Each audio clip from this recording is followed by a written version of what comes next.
Let me tell you a story that happens every day. Two neighbors, Mr. Sharma and Mr. Gupta.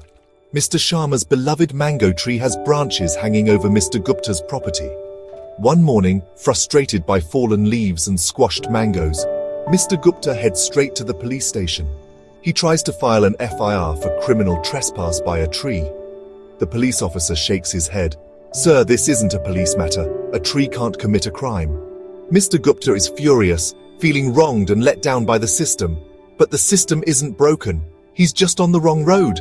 He brought a criminal complaint for what's really a civil dispute, nuisance or property encroachment. He should have sent a legal notice or filed a civil suit to have the branches trimmed. Instead, he's stuck, all because he misunderstood a basic legal principle. This is where our lesson begins. This neighborhood drama is a perfect example of a Latin phrase, Actio Quaelibet it suavia. It means every action proceeds in its own way. Mr. Gupta thought he was playing cops and robbers, but he should have been playing property rights. He chose the wrong path and got nowhere. Understanding this concept isn't just for judges or lawyers, it's for everyone who interacts with the law. Especially for you law students, just starting your journey. You're learning to navigate a complex system. You can't just show up in court and shout about being wronged. You have to follow the right path, file the right papers, and make the right arguments in the right forum. Mr. Gupta's mango tree mishap is a small-scale version of the chaos that would ensue if we didn't have distinct paths for every legal action. The law gives us a map, ignore it, and you end up lost. So let's learn how to read that map. Because in law, the road you choose determines whether you reach justice or a dead end. That's the real lesson of Mr. Gupta's mango tree. Let's dig deeper. Let's break it down. Actio Quaelibet it suavia. Translation: every action proceeds in its own way. Think of it like making chai. You follow a recipe. You don't bake it in an oven. The law is the same. Every legal problem has its own recipe, its own path. This isn't just lawyer speak. It's the principle that governs everything in the legal world. It tells you which court to go to, what petition to file, what evidence to present, and what remedy to seek. A divorce plea, a bail application, a consumer complaint. Each has its own track. You can't mix and match. It's not a buffet. Without this maxim, the legal system would be chaos. Imagine filing a criminal complaint for a breach of contract or suing for damages in a family court. No one would know what to expect. Judges would be overwhelmed, and justice would be lost in confusion. This principle creates order and predictability. It ensures like cases are treated alike, and everyone knows the rules before the game begins. So, don't let the Latin scare you. It's just the legal system's way of saying, there's a right way to do things. Learn the right way, and you'll avoid a legal pileup. It's common sense, dressed up in a toga. Why do we need separate roads for different legal actions? Fairness and efficiency. Different disputes need different approaches and standards of proof. You wouldn't ask a heart surgeon to fix your car. The law tailors the process to the case. Urgent matters like bail get fast-tracked. Complex commercial disputes get more time. Criminal cases require proof beyond a reasonable doubt. Civil cases use a lower standard. These separate paths protect everyone's rights and keep the system fair.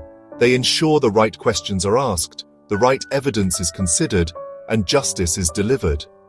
For future lawyers, understanding these paths isn't just about memorizing rules. It's about understanding the logic behind them. The architecture of justice depends on these distinct roads. That's why every action must proceed in its own way. Let's walk the path of a civil suit, like Mr. Gupta's mango tree dispute. It starts with a plaint, a carefully drafted document stating the facts, legal grounds, and relief sought.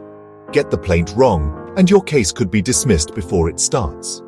The defendant gets a summons and files a written statement admitting or denying each allegation. This exchange frames the dispute and sets the stage for trial. The court then frames the issues, what needs to be decided. Next comes evidence. Both sides present documents and witnesses. Examination in chief, cross-examination. Each step follows strict rules. Every action is governed by procedure, all aimed at uncovering the truth. After evidence and arguments, the judge delivers a judgment and decree. Unhappy with the result? There's a path for appeal, with its own rules and deadlines. The civil suit is a marathon, not a sprint. Every step dictated by the Civil Procedure Code. No shortcuts, no skipping steps. This is Actio Quaelibet it suavia in action. The process is deliberate, structured, and fair. That's how justice is done. Now let's switch to the criminal case, a completely different road. Here, the journey starts with an FIR triggering a police investigation. The state, not an individual, prosecutes the accused. The burden of proof is immense beyond a reasonable doubt. The process is governed by the Code of Criminal Procedure, not the Civil Procedure Code. The accused is presumed innocent with rights to silence and cross-examination. The trial begins with charges, then prosecution evidence, then the defense. The outcome is acquittal or conviction followed by sentencing if guilty.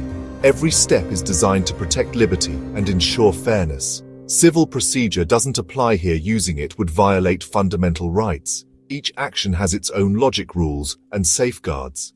That's why criminal and civil cases must never be mixed. Each truly proceeds in its own way. What happens if you ignore procedure? Disaster. Cases get thrown out, clients lose rights, and justice is denied. The rules aren't suggestions, they're the manual. File a civil matter in the wrong court, and it's dismissed. Use a constitutional remedy for a routine dispute, and you waste everyone's time. In criminal cases, procedural errors can let the guilty walk free or deny justice to the innocent. Miss a deadline, file the wrong application, or appear in the wrong court. You fail your client and the system. These aren't technicalities, they're safeguards. They keep justice on track. Respect for procedure is what separates a professional from a liability. Don't be the reason justice derails. Law students, this is for you. You're learning the what of law, but don't ignore the how. Procedure is your GPS, your pilot's checklist. Substantive law tells you where to go. Procedure tells you how to get there. You can't fly a plane without knowing the checklist. Every moot court, every draft is practice for real legal journeys. Pay attention to details: which section, what deadline, which court. These questions determine your success. A brilliant argument is useless in the wrong court or at the wrong time. Embrace procedure, don't just memorize, understand. See it as your toolkit, not a hurdle. A lawyer needs to know procedure like a carpenter knows a saw. Mastering Actio Quaelibet it suavia will be your greatest asset. Don't be the lawyer with ideas but no execution. Be the one who knows the path. Why all this procedure? To achieve justice. Fair, predictable, and transparent. Procedure ensures both sides know the rules and have equal opportunity. It prevents the powerful from steamrolling the weak. Everyone, from corporations to citizens, must follow the same steps. Procedure is the great leveler in the courtroom. Without it, justice would be arbitrary. Tyranny, not law. Procedure creates a record, allowing decisions to be reviewed and justice to be seen. It's a bulwark against corruption and bias. A judgment at the end of a clear process has legitimacy. Dismissals on technicalities often protect crucial safeguards. These are the building blocks of due process. Procedure gives justice its form and function. It's how fairness becomes real. We started with a mango tree and a frustrated neighbor. We've seen how civil and criminal law have distinct paths for fairness and efficiency. The lesson: know the rules, follow the steps, respect the process. This isn't just for lawyers, it's for everyone in a society governed by law. As future legal professionals, you're the custodians of this system. Your duty is to uphold the integrity of the process, not just win cases. Cutting corners undermines justice. True excellence is mastering procedure to achieve just results.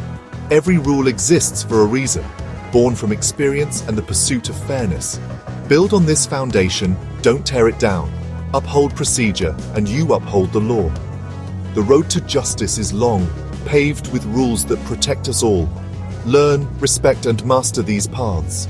You'll be a true guardian of justice. Now go read your procedure codes.